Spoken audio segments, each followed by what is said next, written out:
చూపిన మార్గముదలక సాగని పయనము అవుతులేనిది నీ సహనము సాటి లేనిది నీ త్యాగము బతుకు బాటలో ఎన్ని వెతుకులాటలో మలుపు మలుపునా ఎన్ని ఆటుపోటులో గెలుపే నీ ధ్యేయం సాహసమే నీ ఆయుధం సాధించే నీ ఆశయం సాహసమే నీ ఆయుధం సాధించే నీ ఆశయం సీత ఆడబాల సీత తాడిని తన్నేవాడుంటే వాడి తలదన్నేవాడుంటాడు. ఈ తండ్రికొండ పాపారావును చాలా తక్కువ అంచనా వేశావు. నా సర్వీస్ అంత లేదు నీ వయస్సు. నేను నీ గుప్పిట్లోకి రావటం కాదు, నువ్వే నా గుప్పిట్లోకి వస్తున్నావు.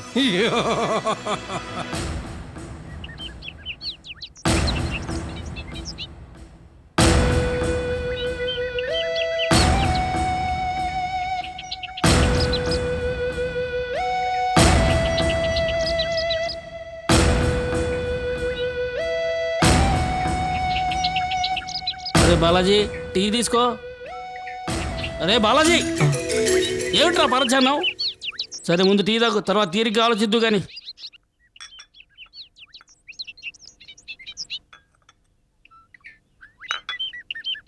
ఇప్పుడు చెప్పరా నీ బాధ ఏంటో. విస్కీ అబుల్ ఫ్రెండ్ సురేష్కి డబ్బాస్ చూపించి వాడి ఆచూకీ తెలుసుకోమని మా ఇందు సలహా ఇచ్చింది. కానీ ఇవ్వడానికి మన దగ్గర డబ్బు లేదే. ఒకవేళ ఇవ్వాల్సి వస్తే వాడెంత అడుగుతాడో తెలీదు. వాడు అడిగిన తర్వాత బేరాలట్టం బాగుండదు. దాని గురించే ఆలోచిస్తున్నాను.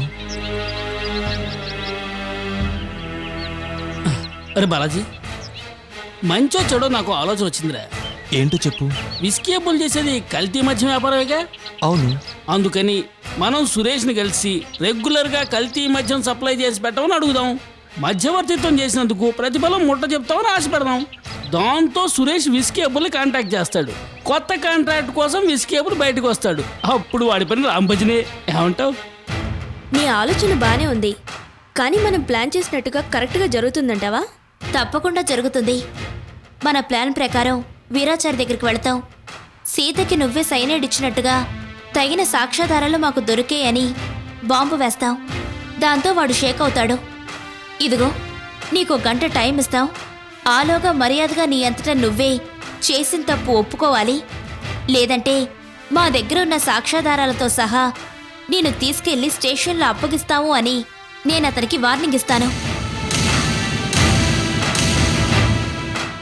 వీరాచారి గాని నిజంగా తప్పు చేసుంటే ఏం చేస్తాడో? కంగారు పడుతూ సీత దగ్గరికి పరిగెడతాడో, లేదంటే ఫోన్ చేస్తాడో.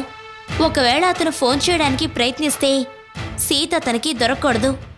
సీత అందుబాటులో లేకుండా చేయాలి.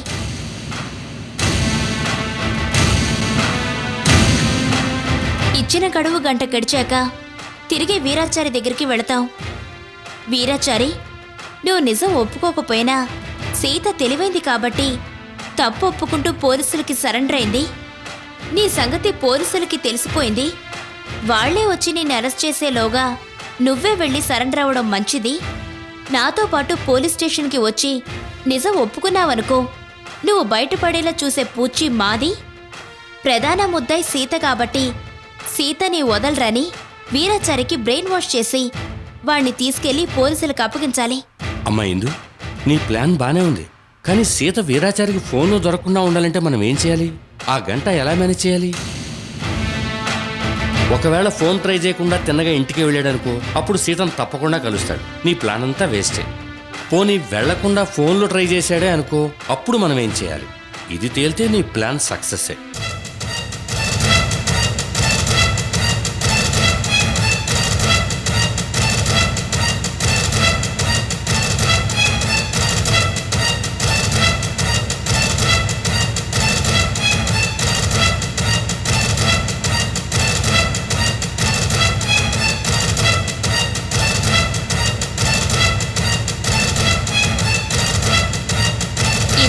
ఇదే మావయ్య మనం చేయాల్సింది.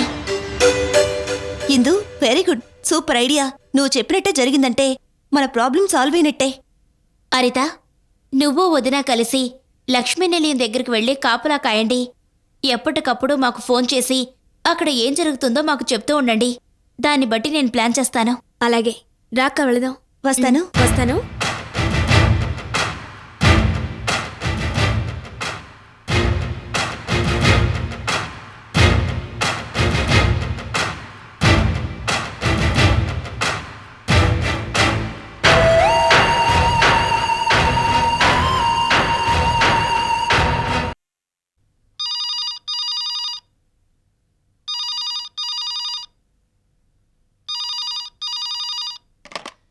హలో, సీతమ్ముడు, నేను మీ నాన్నని మాట్లాడుతున్నానమ్మా.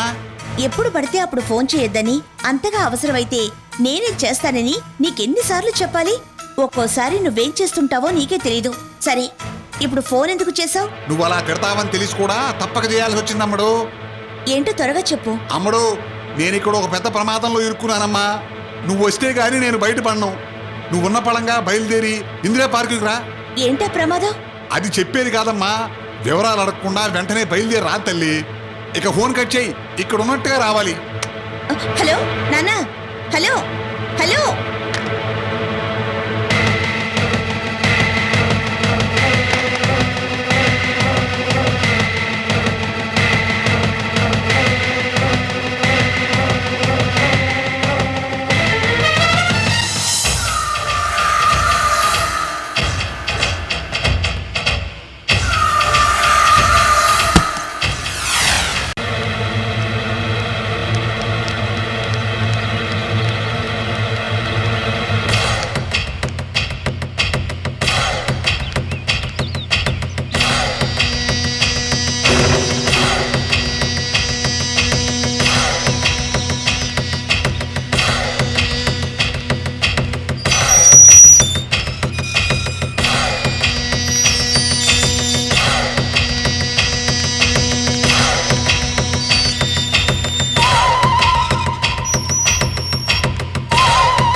ఇందిరా పార్క్ వెళ్ళాలి.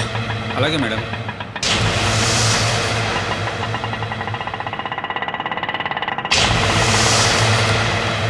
ఈ మహాతల్లి ఆటోలో బయలుదేరింది. ఈ సంగతి ఎందుకు ఫోన్ చేసి చెప్దాం.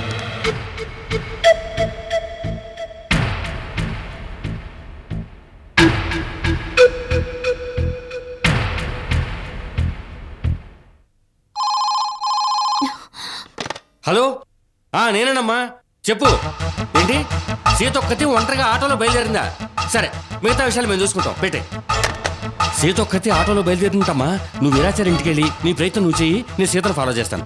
బయలుదేరు. ఏమండి సెల్లు.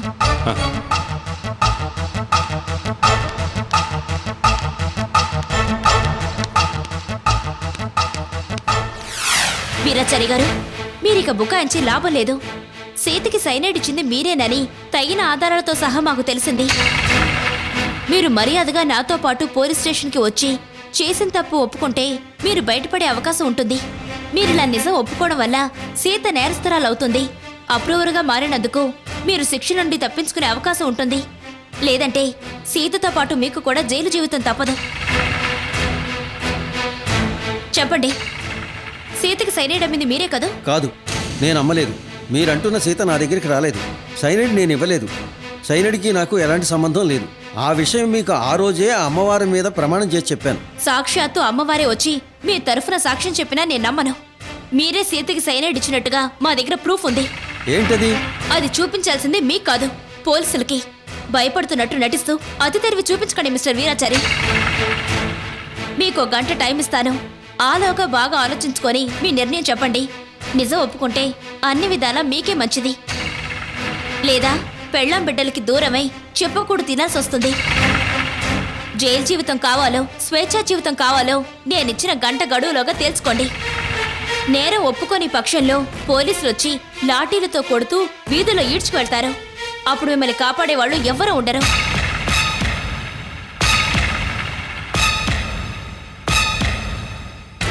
ఇప్పుడు టైం 10 అయింది. సరిగ్గా 11 గంటలకు వస్తాను.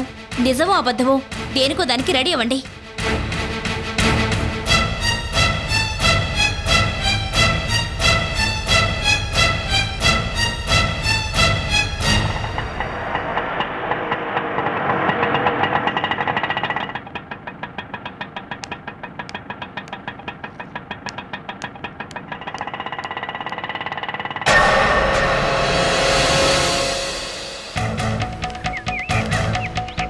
నాన్నేడి ఎక్కడా కనిపించడే?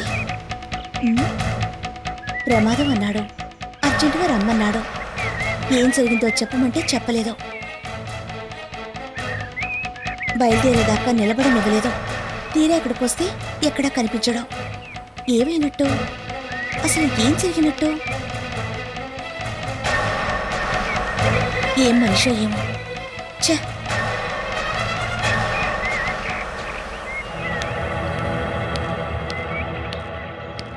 అరే నువ్వా సీత? ఎవరో అనుకున్నాను. ఇక్కడున్నావేంటి? ఏదైనా పని మీద వచ్చావా లేకపోతే ఎవరైనా కలవాలా? అబే, నేనెవరి కోసం రాలేదు. ఊరికే ఏం తోచక ఒక్కదానే ఇంట్లో ఉండలేక టైంపాస్ కోసం ఇలా వచ్చాను. ఆహా అలాగా. అవును, మీరేంటి ఇలా వచ్చారు? ఓ పెద్ద మనిషి జాతకం చూడమంటే ఇక్కడికి వచ్చాను. పార్కులో అయితే ప్రశాంతంగా ఉంటుంది, ఇక్కడికి రమ్మన్నాడు. పొద్దు నుంచి వెయిట్ చేస్తున్నాను.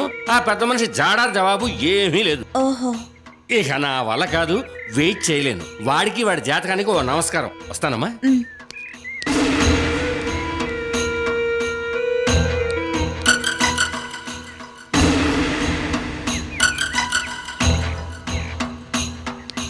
అమ్మ సీత, రాకుండా హ్యాండ్ ఇచ్చినా ఆయన పెద్ద మనిషి.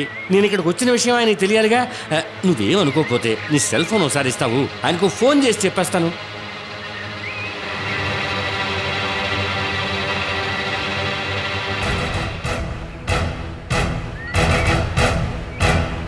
హలో, నేను మూర్తిని మాట్లాడుతున్నాను. సార్, ఏం పెద్ద మనిషి అండి మీరు? నన్ను పార్కుకి రమ్మన్నారు. మీరు 10 గంటలకు వస్తానని చెప్పి పతా లేకుండా పోతారా? ఏమిటి సార్ మీరు చేసిన పని? అబే, ఇదేం పద్ధతిగా లేదండి. నా పనులన్నీ మానుకుని మీకోసం వెయిట్ చేస్తున్నాను నేను. భలేవారండి మీరు. ఇంకోసారి ఎప్పుడైనా మీరు రమ్మంటే కూడా నేను రానండి.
సరే, నా పనులన్నీ చూసుకుని సాయంత్రం మీ ఇంటికి వచ్చి నేనే కలుస్తాను. సరేనా?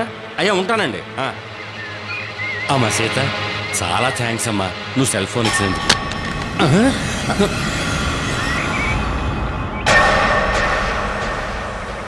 అయ్యయ్యో, ఎంత పని జరిగింది! నువ్వు అందుకున్నావని నేను వదిలేశానమ్మా. చెయ్యి జారిపోయింది. ఏమనుకోకు. బంగారం లాంటి నీ సెల్ ఫోన్ ముక్కలైపోయిందమ్మా. ఐఎమ్ వెరీ సారీ అమ్మా. పర్వాలేదులేండి, మీరేం కావాలని చేయలేదుగా.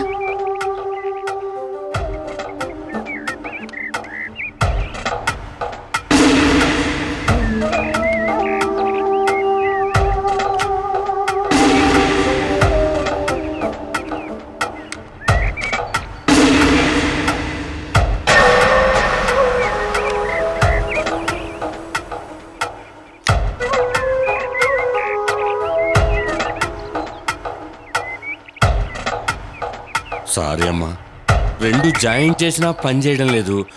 ఏదో సామెత చెప్పినట్టు నేను వచ్చిన పని కాలేదు, నీ వస్తువు పాడైంది. కాదు కాదు, నేనే పాడు చేశాను. ఏమనుకోకమ్మా, తీసుకో.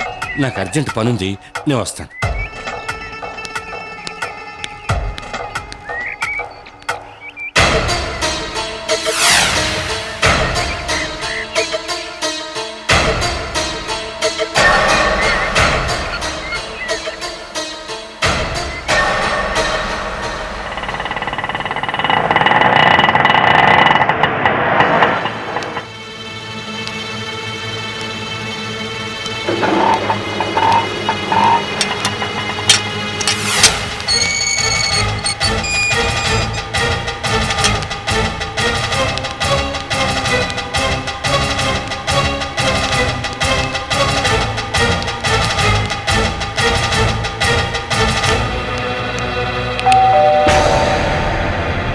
సీత గారు, సీత గారు,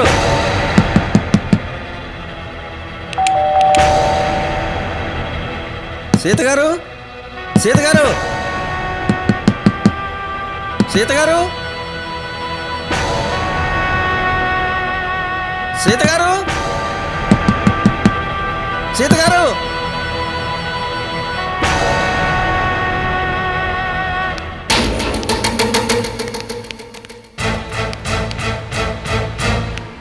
ఎవరు? వీరాచారి గారా? ఏం వీరాచారి గారు, బాగున్నారా? ఇలా వచ్చారేంటి? మా సీతక్క కోసం వచ్చారా? ఏమైనా విశేషమా? అవునమ్మా, నక్లీస్ చేయమని బెత్తాయించారు. డిజైన్ ఏమిటో కనుక్కుందామని వచ్చాను. ఆహా, అలాగా. ఏంటి ఆహా అలాగా అంటావు? ఇదిగో వీరాచారి గారు, మా సీతక్క మీకు దొరకదు. సైనైడ్ మద్యం చావులకి మా సీతక్కే కారకురాలని పోలీసులకి తెలిసిపోయింది. మామూలుగా కాదు, సాక్ష్యాధారాలతో సహా తెలిసిపోయింది. అందుకని పోలీసులు సీతక్క గురించి గాలిస్తున్నారు. ఈ సంగతి తెలిసి మా సీతకు ఎక్కడికో వెళ్ళిపోయింది. రహస్యంగా ఎక్కడో దాక్కున్నట్టుంది. ఇప్పుడప్పుడే బయటికి రాదనుకుంటాను. ఓ వారం తర్వాత వచ్చి చూడండి. వస్తాము.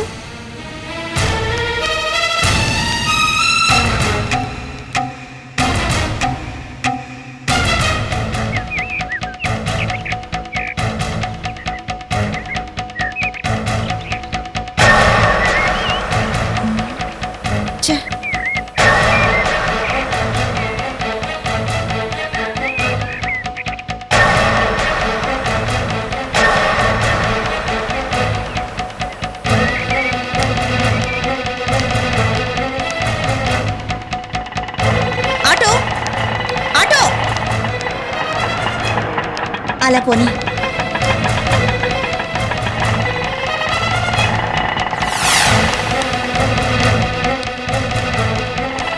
ఆటో, ఆ ఆటోని ఫాలో చేయి.